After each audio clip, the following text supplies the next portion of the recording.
जय श्री राम, जय श्री राम, जय श्री राम, जय श्री राम। प्रेम से बोलो जय श्री राम। श्रद्धा के साथ बोलो जय श्री राम। समर्पण के साथ बोलो जय श्री राम। जीवन भर बोलते रहो जय श्री राम, जय श्री राम, जय श्री राम, जय श्री राम। गांव के सभी सम्मानित व्यक्तियों को जय श्री राम, जय श्री राम। बच्चों को ढेर सारा प्यार, बच्चों को ढेर सारा प्यार। गांव के सभी गणमान्य व्यक्तियों को जय श्री राम, जय श्री राम, जय श्री राम। बस हमारे लिए ही इतने पर्याप्त है। जय श्री राम बस हमारे लिए इतने पर्याप्त है। हमने मुख से बोला जय श्री राम, जय श्री राम। आपने कानों से सुना जय श्री राम, जय श्री राम। हमारी आत्मा को भोजन मिला। जय श्री राम, जय श्री राम कहने से आपकी आत्मा को भोजन मिला। जय श्री राम, जय श्री राम सुनने से। जय श्री राम, जय श्री राम, जय श्री राम, जय श्री राम। ओम। चलो आज एक नए टॉपिक पे चर्चा करते हैं। टॉपिक है एक सवाल और एक ही जवाब। जय श्री राम, जय श्री राम। टॉपिक का नाम है एक सवाल और एक ही जवाब। ढूंढने का प्रयास करते हैं वह क्या सवाल है और उसका क्या जवाब है।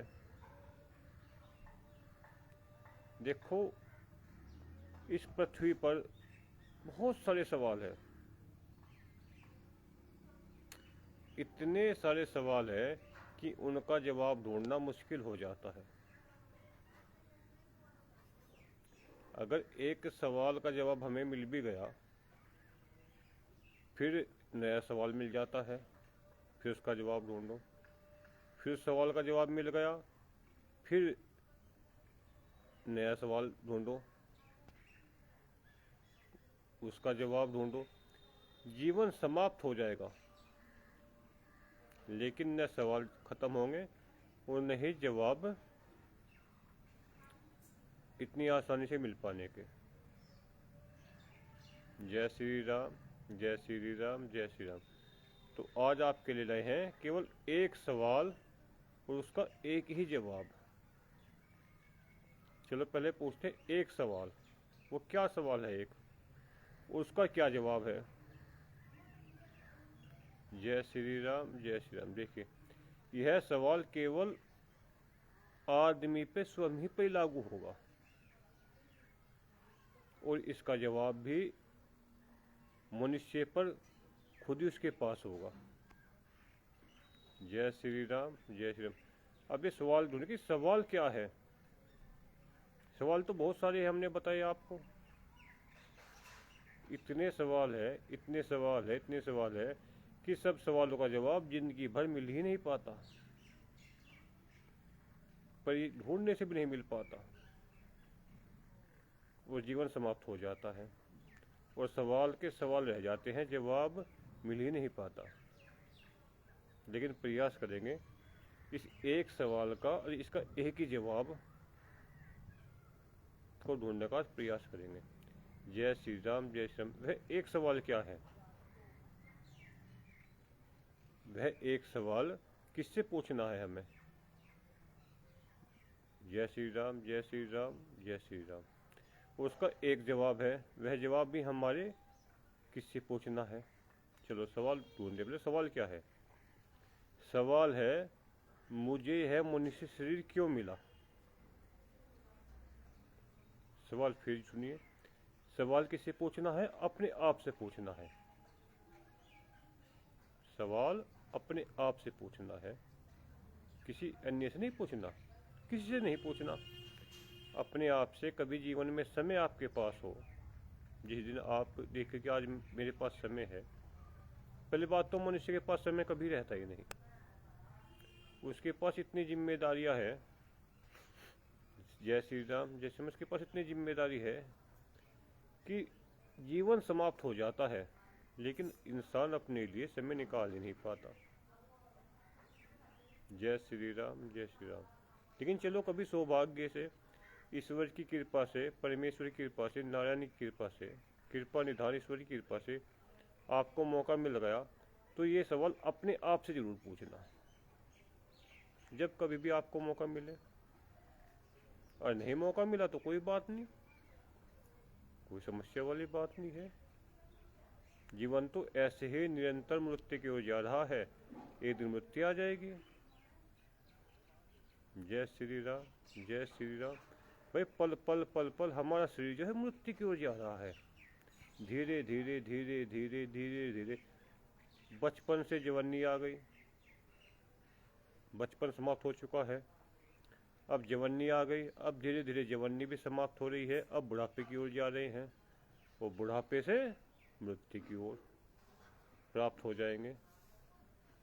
लेकिन समय कभी मिला ही नहीं, तो प्रयास करना जीवन में कभी आपके पास समय हो तो पूछना ये मनुष्य शरीर आपको किस लिए मिला है। यह एक सवाल है। अब इस सवाल का जवाब क्या है ये भी अपने आप से अपने आप को देना है। सवाल भी अपना ही है, जवाब भी अपना ही है। यह शरीर मुझे ईश्वर प्राप्ति के लिए मिला है। जय श्री राम। देखो आज तक क्या हुआ है कि सवाल हमारे थे और जवाब देने वाला कोई अन्य था, तीसरा था। ऐसे ही होता ना, मान लिया हमने कोई सवाल पूछा, जिस सवाल का जवाब हमें आता है उस सवाल को हम दूसरे से नहीं पूछते, हम उस सवाल को दूसरे से पूछते हैं जिस सवाल का जवाब हमें नहीं पता। जिस सवाल का जवाब हमें पता है, जय श्री राम, जय श्री राम, वह सवाल हम पूछते नहीं। लेकिन इस सवाल भी अपने आप से पूछना है और जवाब भी अपने आप को देना है। सवाल क्या है फिर समझने का थोड़ा सा प्रयास करिए, थोड़ा सा धैर्यपूर्वक सुनने का प्रयास करिए। सवाल है कि यह मुझे मनुष्य शरीर किस लिए मिला है। जवाब है यह मनुष्य शरीर मुझे ईश्वर प्राप्ति के लिए मिला है। किससे पूछना है? अपने आप से पूछना है।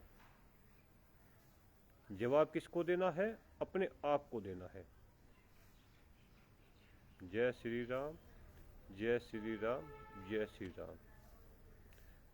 यह मनुष्य शरीर मुझे किस लिए मिला है?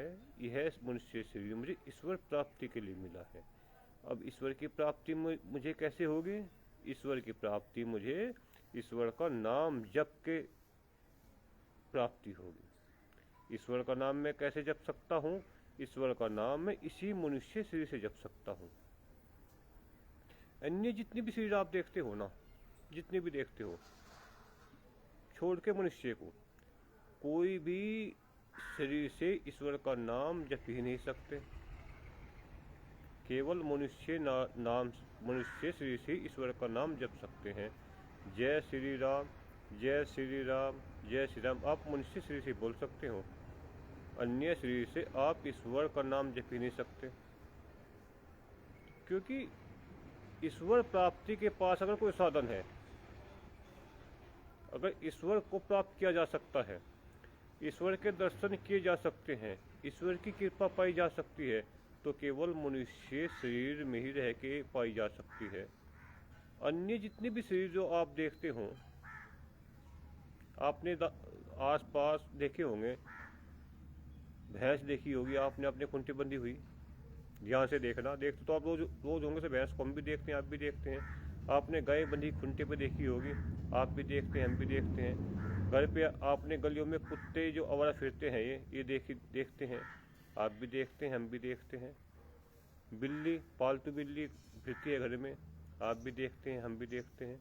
अन्य बहुत शरीर है, घोड़ा है हुआ, हाथी हुआ, ऊँट हुआ, कौवा हुआ, बुगला हुआ, मुर्गा हुआ, आदि शरीर देखते हैं आप। ये भी कभी मनुष्य थे। विचार करना कभी, जो आपके घर पे खोटे पे भैंस बंधी है ना, या गाय बंधी है, या भैंस का जो लवारा है वह है, या आपकी छत पे कौवा बैठा है, या आप गली से बाहर निकलोगे आपको कोई कुत्ता दिखाई देगा सड़कों पे चलता फिरता, तो विचार करना ये भी कभी मनुष्य थे। ये जो शरीर आपके पास था वो शरीर इनके भी पास था,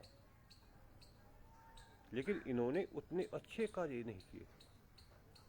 ये केवल अपनी उलझनों में ही उलझ के रह गए। उलझने जीवन की कभी समाप्त नहीं होती, कभी समाप्त नहीं होती। ये अपने जीवन को, जो अपनी उलझने हैं उनमें उलझ के रह गए। इन्होंने उस जीवन में परमात्मा का नाम नहीं लिया, और परमात्मा का नाम न लेने के कारण ईश्वर ने इनसे वह अधिकार छीन लिया। फिर क्या दिया? ये अधोगति शरीर दे दिया इनको, अब तुम इसमें रहो। जय श्री राम, जय श्री राम, जय श्री राम। ये जितने भी जीव हमें दिखाई देते हैं ना, जितने भी जीव दिखाई देते हैं, इनके पास भी ऐसी बात नहीं कि ये मनुष्य शरीर नहीं रहा होगा।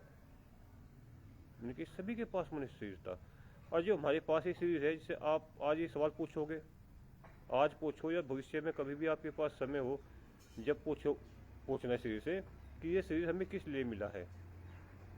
एक सवाल अपने आप से पूछना कि ये शरीर मुझे किस लिए मिला है, और जवाब भी अपने आप को देना कि ये मुझे मनुष्य शरीर जो मिला है परमात्मा के नाम जप के लिए मिला है। इस मनुष्य शरीर को मुझे मनुष्य शरीर से परमात्मा का नाम जपना है और ईश्वर की प्राप्ति करनी है, परमात्मा के दर्शन करने हैं, परमात्मा की प्राप्ति करनी है। ये इसका जवाब है। अगर ये मनुष्य शरीर में आपने वास्तव में ईश्वर नाम ना जपाना, जो हमारी उलझने हैं इनमें ही उलझ के रह गए। जय श्री राम, जय श्री राम, जय श्री राम। तो आने वाले 99% अगर कोई आपसे जाने अनजाने में शुभ ही कर्म हो गया, कोई परोपकार ही कर्म हो गया, तो एक अलग विषय है। नहीं तो जो तुम्हें भैंस, कौवे, बिल्ली, कुत्ते आदि पशु देखते हो ना, इस कैटेगरी में आपको भी आना है। इस कैटेगरी में हम भी आ सकते हैं। ऐसी बात नहीं कि हम नहीं आ सकते, इस कैटेगरी में हम भी आ सकते हैं। अगर हमसे इस मनुष्य शरीर के रहते हुए हमने परमात्मा का नाम नहीं जपा, परमात्मा का नाम नहीं भजा, मुख से जय श्री राम, जय श्री राम नहीं बोला, जो खूंटे पे आज भैंस बंधी हुई हम देखते हैं ना, हो सकता है अगला शरीर हमको भैंस का मिल जाए, कुत्ते का मिल जाए, ऊंट का मिल जाए। जय श्री राम, जय श्री राम। तो आज आपके पास समय है, आज आपके पास समय है कि अपने आप से सवाल जरूर पूछना। देखो, जीवन की उलझनें कभी समाप्त नहीं होगी।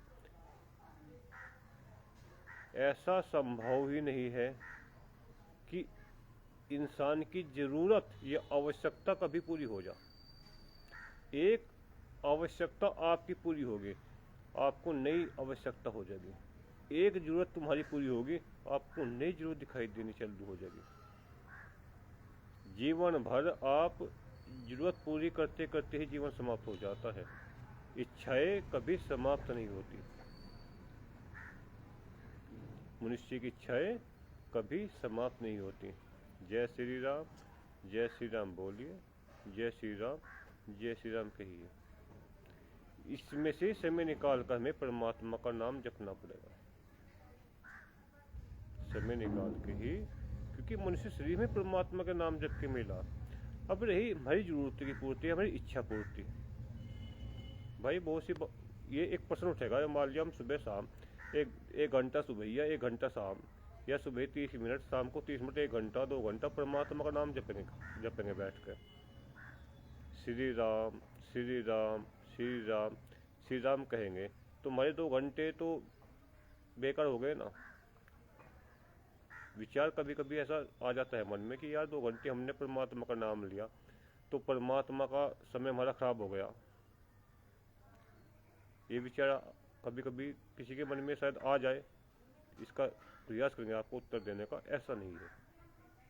अगर आपने 1 घंटा परमात्मा का नाम जपा, 1 घंटा आपने ईश्वर का नाम जपा, तो आपने क्या किया? शुभ कार्य किया, श्रेष्ठ कार्य किया। और शुभ कार्य का, श्रेष्ठ कार्य का फल भी शुभ ही होता है,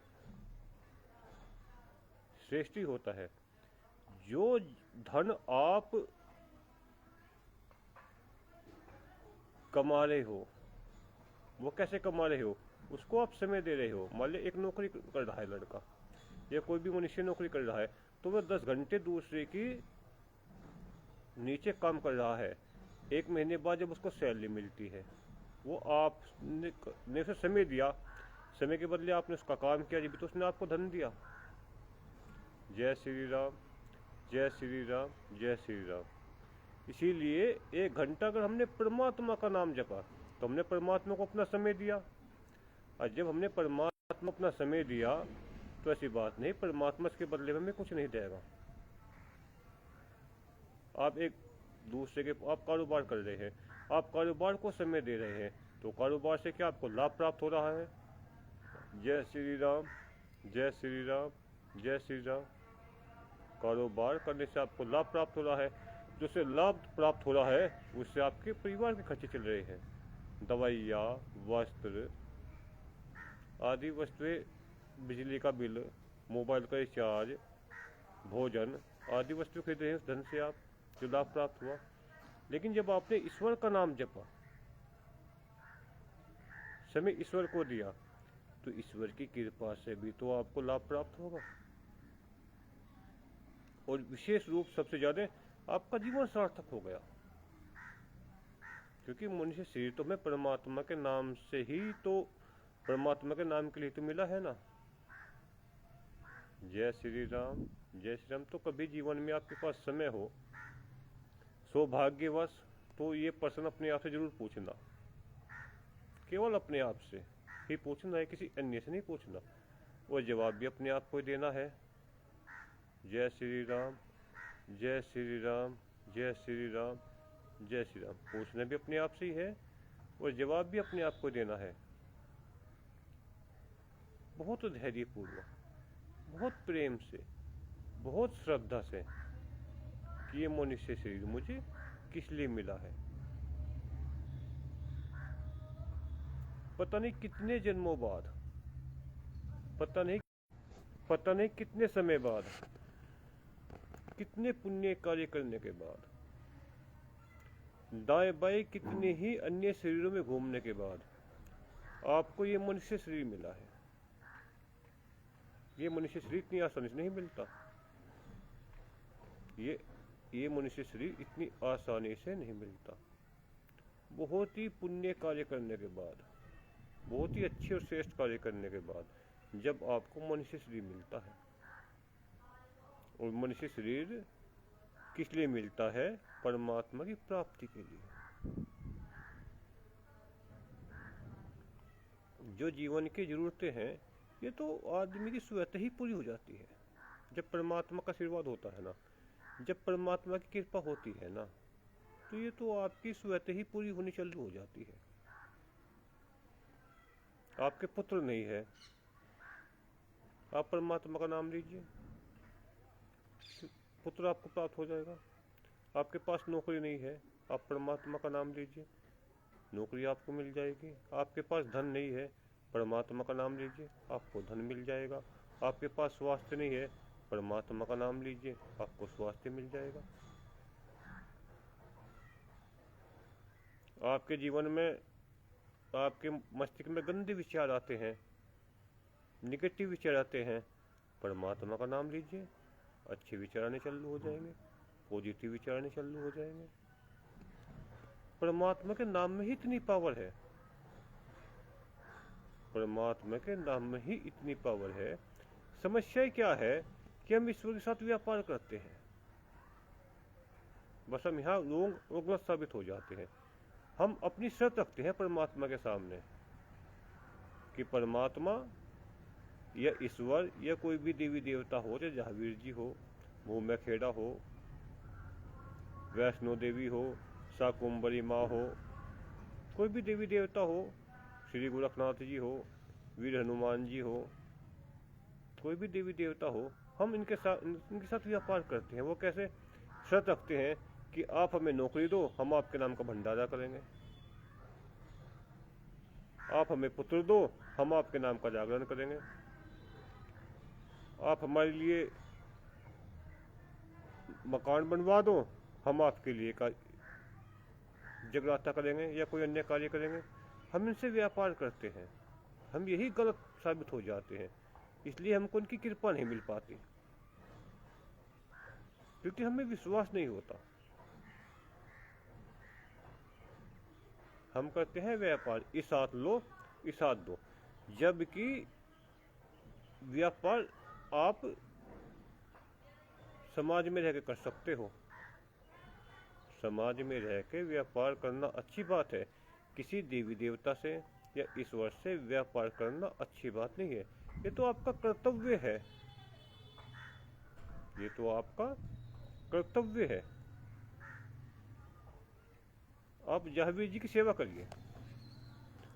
भाई गाँव में महारी है, आप रोज जाइए और सुबह और शाम खाली आता हो, ना कुछ घर से लेकर जाओ, कोई जरूरत नहीं घर से लेकर जाने की, ना पैसे, ना दिया, ना बत्ती, ना जल, कोई लेके जाने की जरूरत नहीं है।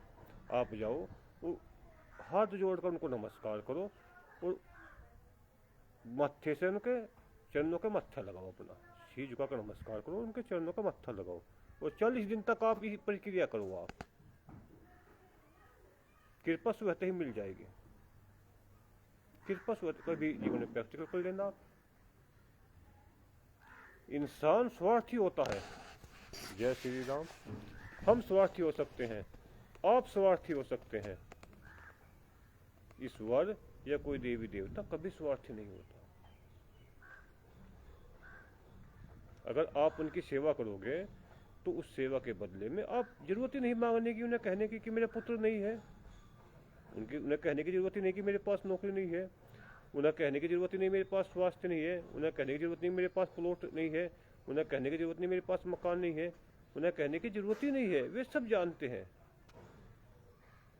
भाई देवी देवताओं में और ईश्वर में एक ही तो अंतर है कि वे आपके मन में क्या चल रहा है उन्हें पता है, और मनुष्य में और हम में ये मालूम नहीं कि आपके मन में क्या चल रहा है। बस हम अंदाजा लगा सकते हैं कि यार फला आदमी मेरे बारे में बुरा बोलता है, या फला आदमी मेरे बारे में से अच्छा बोलता है, या फला आदमी मेरी पीठ पीछे निंदा करता है, या फला आदमी मेरी पीठ पीछे मेरी प्रशंसा करता है। मात्र हम अंदाजा लगा सकते हैं। वो अंदाजा सही भी हो सकता है, वो अंदाजा गलत भी हो सकता है। 50-50 चांस है। जैसे आपने सोचा जरूर थोड़ी ना वो ऐसे ही सोचता हो सके वो आपके बारे में बुरा ना सोचता हो, आपकी धारणा गलत हो। लेकिन ईश्वर का अंदाजा, देवी देवताओं का अंदाजा सटीक बैठता है। आपके मन में छल कपट चल रहा है, आप उनकी पूजा अपने स्वार्थ के लिए कर रहे हो, आप उनकी पूजा निस्वार्थ कर रहे हो, आप उनकी पूजा पुत्र प्राप्ति के लिए कर रहे हो, आप उनकी पूजा उनके आशीर्वाद के लिए कर रहे हो, आप उनकी पूजा नौकरी के लिए कर रहे हो, आप उनकी पूजा उनके दर्शन के लिए कर रहे हो। उन्हें सब पता है, वे सब जानते हो ना, कहने की जरूरत ही नहीं है आपको। समस्या क्या है कि हम करना तो कुछ नहीं चाहते, पाना बहुत कुछ चाहते हैं। जय श्री राम, जय श्री राम, जय श्री राम, जय श्री राम। बोलिए हमारी समस्या क्या है महात्मा जी, कि हम करना कुछ नहीं चाहते, पाना बहुत कुछ चाहते हैं। वो कैसे? किसी हम दुकानदार के पास गए, जेब में है हमारे 100 रुपये, दुकानदार के साथ प्रयास करेंगे सामान 110 का लाने का। क्या करेंगे? उससे भाव कम करवाएंगे, उससे आग्रह करेंगे, जबकि हमें अच्छे कस्टमर नहीं बन पाते। अच्छा कस्टमर क्या होता है? वह दुकानदार पे विश्वास करता है। दुकानदार को कहता है ये 100 रुपये है और मुझे सामान चाहिए और मुझे आपसे पूर्ण विश्वास है, आप इसके बदले मुझे अच्छी क्वालिटी का सामान और जितना 100 रुपये का आता है उतने सामान दोगे। तो वास्तव में अगर वह दुकानदार है, अगर वह कोई ठग है, कोई बेईमान है, तो अलग विषय है। अगर वह दुकानदार है नहीं, तो वास्तविकता में तब 100 रुपये से के हिसाब से वह सामान देगा, आपके बिना भाव सौदा करे के, बिना आपकी जिसा कैसे से।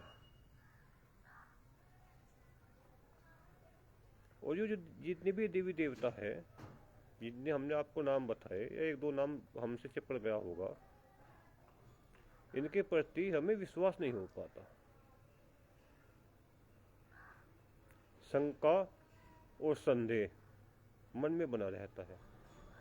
हमने आपको कहा ना कि जहावीर जी की बात नहीं करी हम गाँव में, जो भी आपके छोटे छोटे धाम हैं, जैसे शनिदेव धाम हो, चाहे भूमिया खेड़ा हो, चाहे माता दुर्गा का मंदिर हो, चाहे बड़ा मंदिर हो, चाहे मेष वाला मंदिर हो, या अन्य जो भी छोटे छोटे धाम आपके हैं, आप निस्वार्थ जाइए इनके पास। मन में कोई इच्छा लेके मत जाइए, निस्वार्थ इनके दर्शन करने के लिए जाइए। दर्शन करिए, इनको नमस्कार करिए और अपने घर आ जाओ। और लगभग कुछ महीनों तक निरंतर अब भी आपके पास दिन में समय जुड़ेंगे। आप सुबह के टाइम जाओ, ये भी जरूरी नहीं कि आप शाम के टाइम जाओ, ये भी जरूरी दोपहर के टाइम जाओ, ये भी जरूरी नहीं आप नहा के जाओ। बस आपके मन के भाव अच्छे हो, आपके मन के भाव श्रेष्ठ हो, मन में व्यापार करने की नीति ना हो, मात्र उनके दर्शन करने की नीति हो, उन्हें नमस्कार करने की नियत हो आपके मन में कि मैं जाऊंगा मंदिर में या किसी भी धाम पे, उनको नमस्कार करूंगा और उनके दर्शन करूंगा। बस इतने मन में भाव लेके जाओ महात्मा जी आप। बस इतने सोचना है आपको, और कुछ महीने तक आप करके देखो महात्मा जी। जो आपने नहीं सोचा ना, जो आपने नहीं सोचा, वह कुछ भी आपको देने के लिए ये उससे भी ज्यादा है। इनके मात्र दर्शन करने से और इनको नमस्कार करने से प्राप्त हो जाएगा। कभी जीवन में आपके पास समय हो, हम करना नहीं चाहते, समस्या ये तो हमारे पास है ना। हमारी प्रॉब्लम यही है कि हमारे शरीर के अंदर आलस्य है, या तो हमें भी संदेह हो जाता है, यह विश्वास नहीं कर पाते। अगर हम कर्तव्य मानकर किसी भी कार्य को करें ना कि हमारा कर्तव्य है, मंदिर में जाना हमारा कर्तव्य है, मंदिर की साफ सफाई करना हमारा कर्तव्य है, मंदिर में समय समय पर अपना सहयोग करना हमारा कर्तव्य है,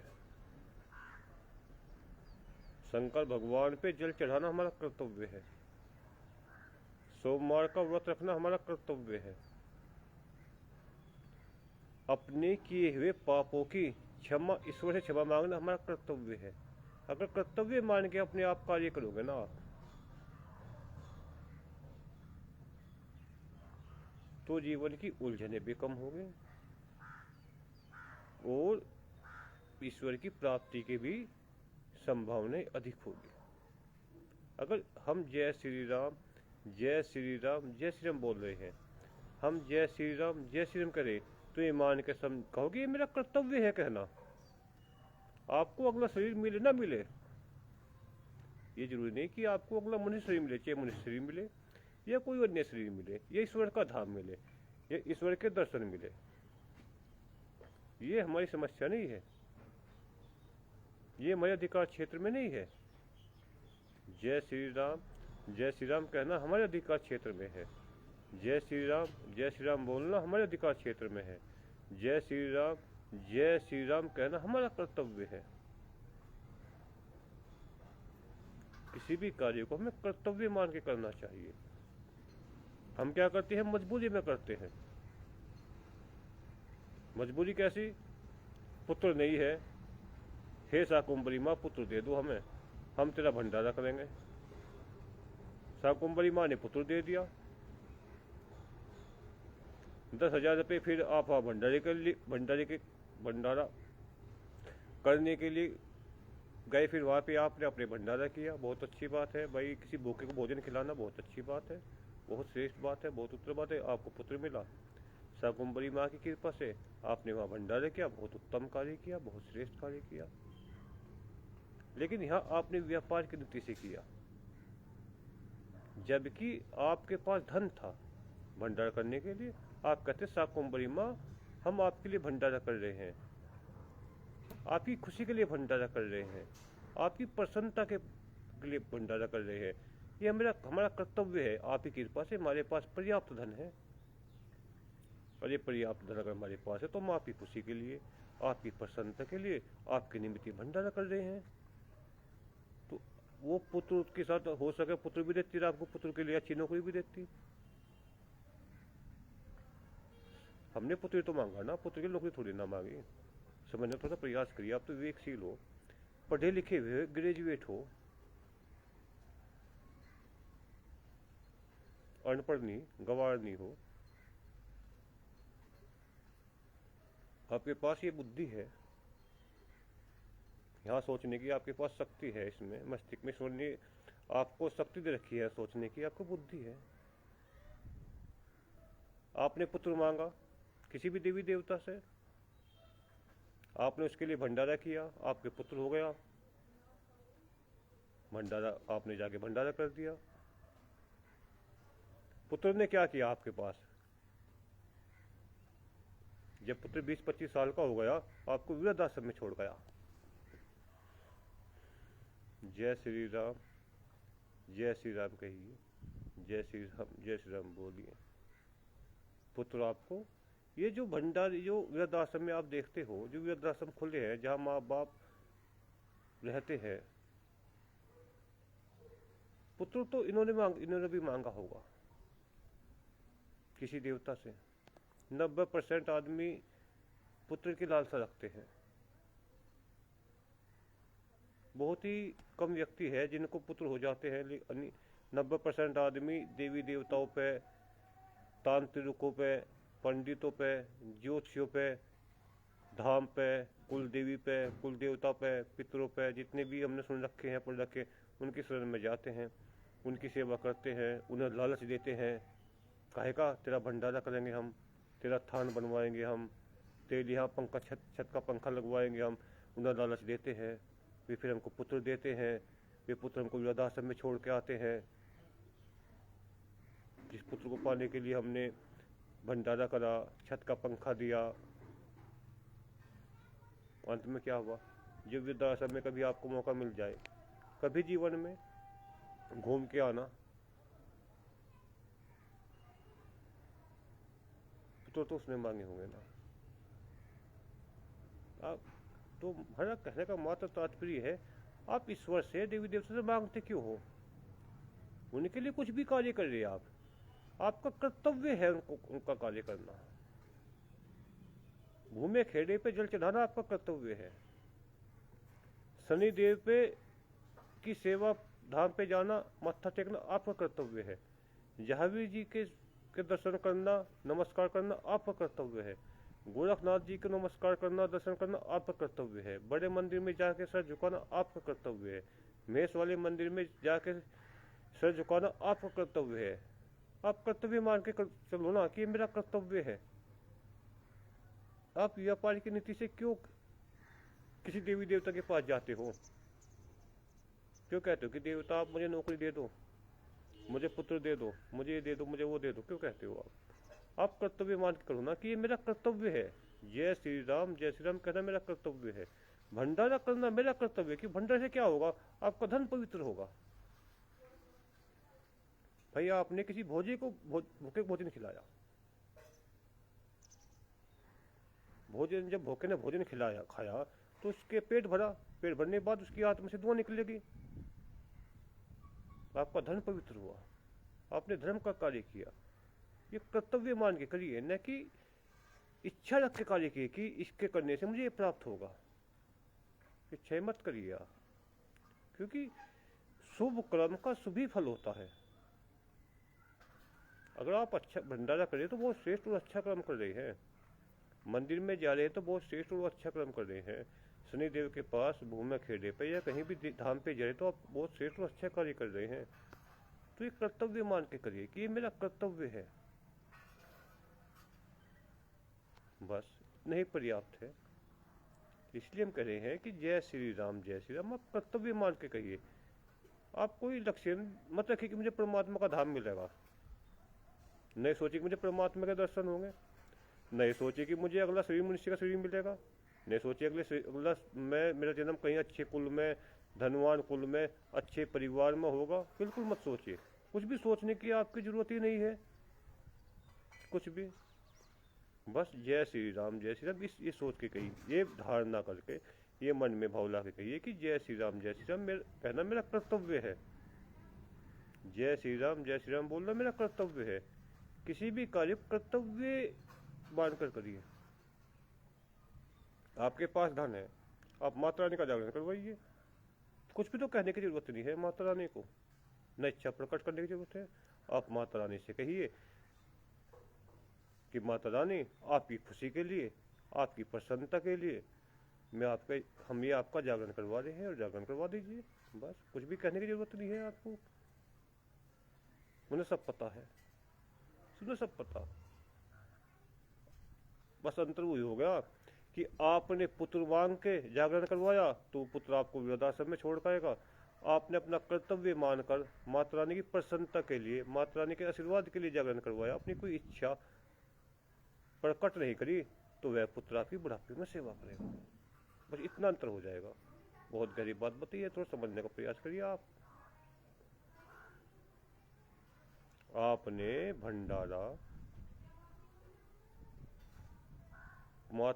पुत्र मिल जाए मुझे, इस भाव से आपने भंडारा करवाया, तो पुत्र तो आपको मिलेगा, क्यों आपने शुभ कार्य किया, श्रेष्ठ कार्य किया, जिसके लिए जिस निमित्त कार्य किया, ऐसी बात नहीं। वह आप पे कृपा न करे, पुत्र तो मिलेगा, लेकिन वह पुत्र आपको वृद्धाश्रम में छोड़ के आएगा। और आपने कर्तव्य मान के कि ये मेरा कर्तव्य है, मेरे पास धन है, पर्याप्त मात्रा में धन है, मैं माता रानी का जागरण करवा रहा हूँ, माता रानी की प्रसन्नता के लिए, माता रानी के आशीर्वाद के लिए, माता रानी के निमित्त ये भंडारा करवा रहा हूँ या जागरण करवा रहा हूँ, और आपने करवा दिया, कुछ कहा सुना है ही नहीं, तो पुत्र तो आपको फिर भी मिलना है, क्योंकि जानते तो वे भी है ना।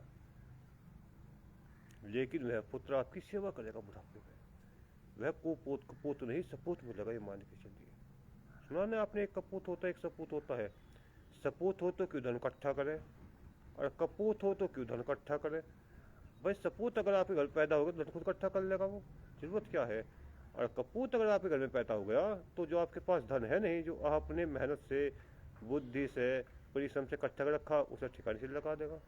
दारू में, रंडीबाजी में, जुए में, लड़कीबाजी में, आवारागर्दी में, उसे जो कमाए हुए धन को भी आपको बस ठिकाने से लगा देगा। और सपूत अगर आपके पास हो गया तो अपनी मेहनत से, अपने परिश्रम से, अपने विवेक से अपना जीवन भी और तुम्हारा जीवन भी आसान कर देगा। जय श्री राम जय श्री राम। तो आज का यही टॉपिक था, एक सवाल एक जवाब। सवाल अपने आप से करना है कि मुझे मनुष्य शरीर क्यों मिला है, जवाब भी अपने आप को देना है कि मुझे मनुष्य शरीर ईश्वर नाम जप के लिए मिला है, ईश्वर प्राप्ति के लिए मिला है। और ईश्वर का प्राप्ति कैसे होगी, ईश्वर का नाम जप के। और ईश्वर का नाम जपना मेरा कर्तव्य है, ईश्वर का नाम जपना मेरा कर्तव्य है। हर शुभ कर्म करना मेरा कर्तव्य है, समाज का सम्मान करना मेरा कर्तव्य है, माता पिता का सम्मान करना मेरा कर्तव्य है, भाई का सम्मान करना मेरा कर्तव्य है, भाभी का सम्मान करना मेरा कर्तव्य है, कोई अतिथि आ जाए मेरे दरवाजे पर उसका सम्मान करना मेरा कर्तव्य है, कारोबार करना मेरा कर्तव्य है, स्वास्थ्य को ठीक रखना मेरा कर्तव्य है, पत्नी से अच्छा बोलना मेरा कर्तव्य है, सुबह स्नान करना मेरा कर्तव्य है, सूर्य देव को जल देना मेरा कर्तव्य है, योग करना मेरा कर्तव्य है, परमात्मा का नाम लेना मेरा कर्तव्य है, मंदिर में जाना मेरा कर्तव्य है, मंदिर में जाकर दर्शन करना मेरा कर्तव्य है। मेरे पास अगर धन पर्याप्त मात्रा में है तो इस धन से भंडारा करना मेरा कर्तव्य है। धाम में कोई अच्छे कार्य करवाना मेरा कर्तव्य है। जय श्री राम जय श्री राम। आज के लिए इतना ही, कल फिर से नए किसी टॉपिक पर चर्चा करेंगे। तब तक के लिए जय श्री राम जय श्री राम। जय श्री राम। क्षमा याचना। इस ब्रह्मांड में या अन्य समाज में हमारे शब्दों से किसी को किसी ठेस पहुंची हो तो उससे वह हमें क्षमा करे, क्षमा करे, क्षमा करे, क्षमा करे, क्षमा करे। जय श्री राम जय श्री राम। गांव के सम्मानित व्यक्तियों को जय श्री राम जय श्री राम जय श्री राम। बच्चों को ढेर सारा प्यार, बच्चों को ढेर सारा प्यार। जय श्री राम, जय श्री राम। ओम ओम।